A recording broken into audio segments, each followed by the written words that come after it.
پیارے بچوں، ہماری آج کی کہانی ہے بے وقوفی کا انجام۔ جلدی سے چینل کو سبسکرائب کر لیں تاکہ اس طرح کی مزے کی کہانیاں آپ کو دیکھنے کو ملیں۔ تو آئیے کہانی شروع کرتے ہیں۔ ایک دفعہ کا ذکر ہے، ایک جنگل کے ایک کونے میں 3 کتے رہتے تھے۔ تینوں کتے آپس میں گہرے دوست تھے۔ ایک کا نام جونی، دوسرے کا نام سونو اور تیسرے کا نام ٹونی تھا۔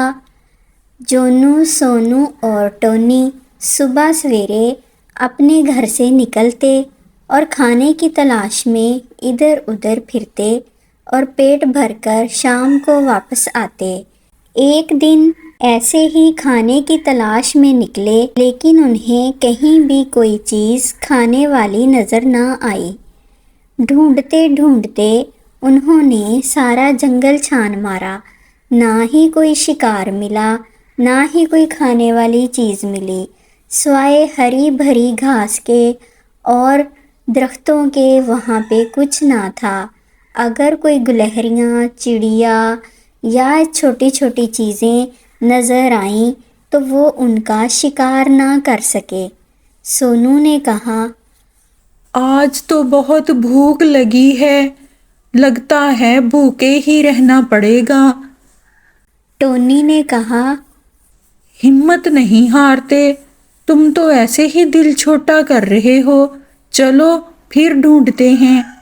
اس طرح تینوں ایک طرف نکل گئے اور ڈھونڈتے ڈھونڈتے بہت دور تک چلے گئے، لیکن انہیں کھانے کو کچھ نہ ملا۔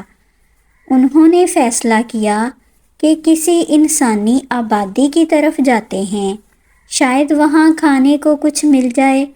تینوں کتے چلتے چلتے ایک گاؤں کے قریب پہنچے۔ گاؤں کے قریب ایک کچرے کا ڈھیر تھا۔ وہاں پر انہوں نے دیکھا تو پہلے ہی بہت موٹے تازے کتوں کا راج تھا۔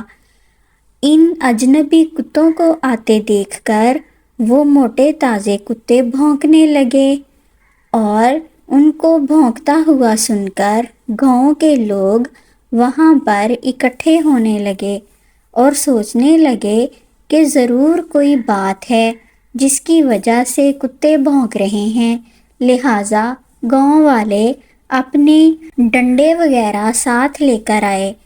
یہ صورتحال دیکھی تو سونو، ٹونی، جونی نے وہاں سے دوڑ لگا دی اور جنگل کی طرف بھاگ آئے۔ تھکے ہارے ایک طرف بیٹھ گئے۔ سونی بولا، پتہ نہیں ہمارے ساتھ کیا ہوگا، مجھ میں تو اب چلنے کی ہمت نہیں ہے۔ جونی نے کہا، بات تو تمہاری ٹھیک ہے، میں بھی تمہاری بات سے متفق ہوں، لیکن اب پڑے پڑے تو کچھ نہیں ہوگا، ہمیں کھانا خود ہی ڈھونڈنا ہوگا، کون سا ہمارے سامنے کوئی رکھ کے جائے گا۔ تیسرے کتے نے کہا، ہمت تو کرنی ہی ہوگی، اگر ہمت ہار گئے تو پھر تو ہماری موت سامنے ہے، بھوکے مر جائیں گے۔ چلو ہمت کرتے ہیں، ہو سکتا ہے کچھ مل جائے۔ یہ سوچ کر پھر وہ اٹھے اور چلتے چلتے ایک ندی کے کنارے پہنچے۔ ندی کے کنارے ادھر ادھر دیکھ رہے تھے کہ اب کیا ترکیب بنائی جائے کہ کوئی شکار ہی پکڑا جائے۔ اتنے میں انہیں دور پانی میں کچھ ہڈیاں تیرتی ہوئی نظر آئیں۔ ہڈیوں کو دیکھ کر ان کی بھوک تو پہلے ہی بڑھی ہوئی تھی، ان سے رہا نہ گیا۔ ہڈیاں پکڑنے کی کوشش کرنے لگے، لیکن ہڈیاں بہت دور تھیں، گہرے پانی میں تھیں، وہ ہڈیوں کو نہ پکڑ سکے، اور ہڈیاں اسی طرح تھوڑی اور دور چلی گئیں۔ ان میں سے ایک نے کہا، ایسا کرتے ہیں، یہ ہڈیاں ہمارے ہاتھ اس طرح نہیں آئیں گی، ہم ندی کا سارا پانی پی جاتے ہیں۔ ٹونی نے کہا، یہ بالکل ٹھیک ہے، پھر تو ہڈیاں ہمارے پاس ہی آئیں گی، ندی کا پانی ختم ہوگا اور ہم ہڈیوں کو رغبت سے کھائیں گے۔ بھوک کے مارے تینوں کا برا حال تھا اور ہڈیاں دیکھ کر ان سے رہا نہیں گیا۔ انہوں نے ندی کا پانی پینا شروع کر دیا۔ پانی پیتے پیتے ان کی پیاس ختم ہو گئی، لیکن انہوں نے پانی پینا نہ چھوڑا۔ ارے بھائیو، پانی پینا پڑے گا، پھر ہی ہڈیاں ہمیں ملیں گی، سارا پانی ختم کرو۔ تینوں بے وقوفی کے عالم میں پانی پینے لگے۔ اتنا پانی پیا کہ ان کے پیٹ پھول گئے، لیکن پھر بھی پانی پینے سے باز نہ آئے۔